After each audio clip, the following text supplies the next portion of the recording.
All right, drivers, listen up a minute. Roadhammer here with a PSA. Those of you who know me know I haven't just been holding a steering wheel for the last 33 years.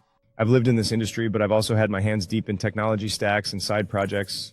I watch the tech trends that touch trucking the same way I watch the weather on a mountain pass. When I say something's on the radar, it's because I'm seeing it from both sides.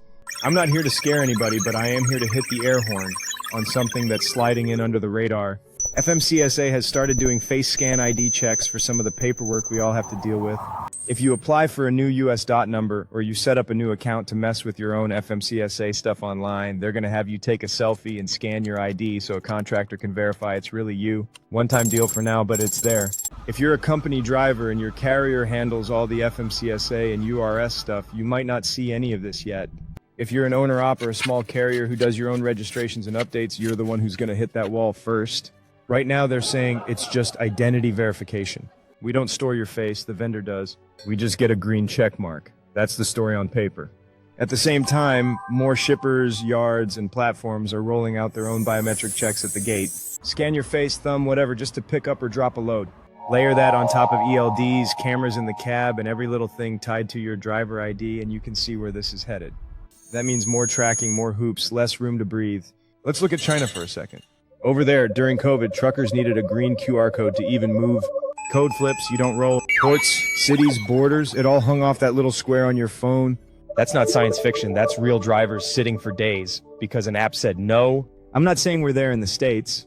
We're not, but the wiring you'd use to build something like that, we're installing a lot of it right now. So what do you do with this? First, know what's what. If you're a company driver, ask safety. Do I need to touch this identity verification thing myself, or do you handle all the FMCSA logins? If they're doing it all, you don't go clicking random links and handing out your face just because some email says so. If you're an owner-op or small carrier, expect that at some point when you deal with FMCSA online, you'll be told, take a selfie, scan your ID, agree to these terms. For your personal privacy security, if you decide to go through with it, at least do it on a clean device, use a dedicated email, and save copies of the terms you agree to so you know exactly what you signed up for.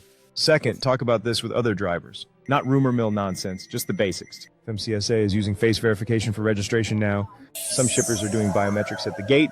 If this stuff ever gets tied into scores or health status or anything beyond basic ID, that's a red line and we all need to be on the same page about it. Third, push your associations and reps. Ask for hard limits in writing. Biometrics only for identity, no secret scoring systems, no tying this into politics, medical data, or anything else that decides whether you're allowed to work. I'm not telling anybody to refuse everything and go back to paper logbooks in 1985. Tech is here, but if we don't pay attention, the same systems that make it easier to catch a fake CDL can be